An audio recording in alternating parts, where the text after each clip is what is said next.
About a year ago, I permanently scribed a line into the top of my table saw as a blade reference mark. I cut a piece of plywood, holding it tight to the miter gauge, and I pulled it back and taped a steel rule to the table using the plywood as a guide, and then I scribed my line against the rule.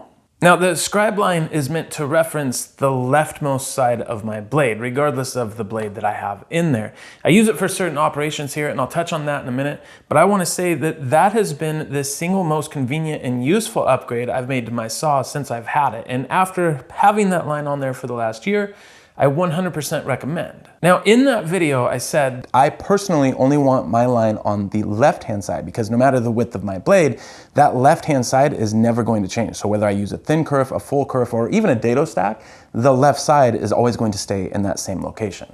Out of all the comments, the biggest concern from a lot of folks is that if you were to change the blade, say from the thin kerf blade over to a full kerf blade, the teeth and that line will no longer match up. So it'll only really work for one blade, which makes it kind of pointless and kind of dumb. That sounds like a challenge. On some scrap plywood pieces, I laid out some marks to cut to, and I got as thin of a pencil line with these marks as I could by sharpening my pencil to a fine point before I made the marks. For some context, this is 0.7 pencil lead next to those layout lines, and for some more context, the lines are the same width as the graduation lines from a high quality steel rule, so pretty thin lines. Now I have 10 different blades in my shop and a dado stack. I lined up a layout mark with the scribed line on my tabletop, and I made a cut with each one of my blades, including the dado.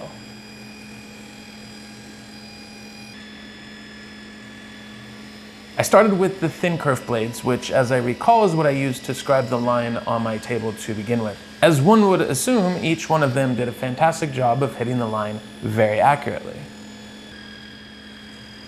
Then I moved on to the full kerf blades, which to my eye, even when I looked at the zoomed in footage, hit the mark just fine, even if they did seem to maybe split the line, if anything. The one blade that I knew was going to be an issue was the rip blade from Amana. This has monster teeth on it, as you can kind of see when it's put next to a normal full kerf blade, but it's a rip blade, and I'd never use it in conjunction with the scribe line on my tabletop anyway, so that one really doesn't count. Now, after watching the slow-mo footage, I wondered what the difference really was between the thin kerf and the full kerf blades. Like, how much material difference is there? I could try to measure the blades and do the math, but I wanted a more real-world example. So I taped a new scrap piece to the miter fence to keep it in its position. I lobbed off one end with my most used thin kerf blade. Then I switched to my most used full kerf blade and made another cut, but only about halfway up.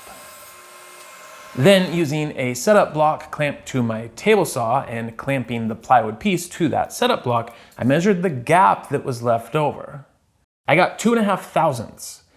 Now, since we've been all about context thus far, here's some more. Green masking tape is around 6.5 thousandths of an inch. Blue masking tape is around 5 thousandths.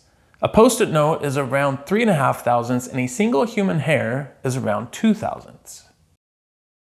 Yes, I measured an actual human hair for woodworking science. Now, if you're still wondering what kind of witchcraft is at play here, we'll have a look at this highly technical and totally to scale drawing. Green is thin kerf, orange is full kerf.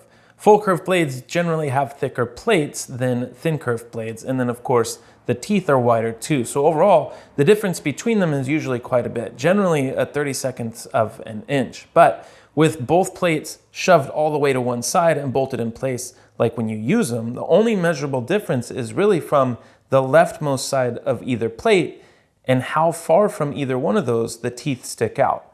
That's a much smaller number. There are so many variables to take into consideration too, like blade flex or wobble, or how well your miter gauge actually tracks in its slot, and honestly, if you're even capable of working within such close tolerances. Oh, and there's always wood movement. I'm sure I'm gonna hear from those folks as well. I almost forgot, what's the point to scribing a line anyways? Well, it just simply means you always know where the left edge of your blade is. This is really handy when it comes to cutting angles, especially because a lot of times you can't line up the mark on your angle to the blade.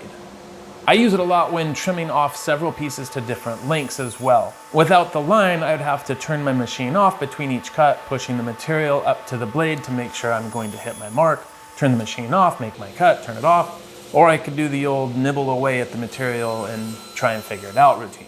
With the scribe line there, you just slide the piece over until the lines, well, line up, and then you make your cut. And probably the thing I use it for the most is duplicating pieces. Say I need a few pieces of something cut to the same size. Instead of measuring and marking or setting up the fence in a stop block, I can just cut my first piece and then simply flush up the end and scoot them over until that first piece comes in contact with my scribed line, and once again, just make the cut. So after a year, I can definitely recommend doing this, and if you're still skeptical, I get it, I was too in the beginning, but here's a video to a much less intimidating tip that can be equally as beneficial.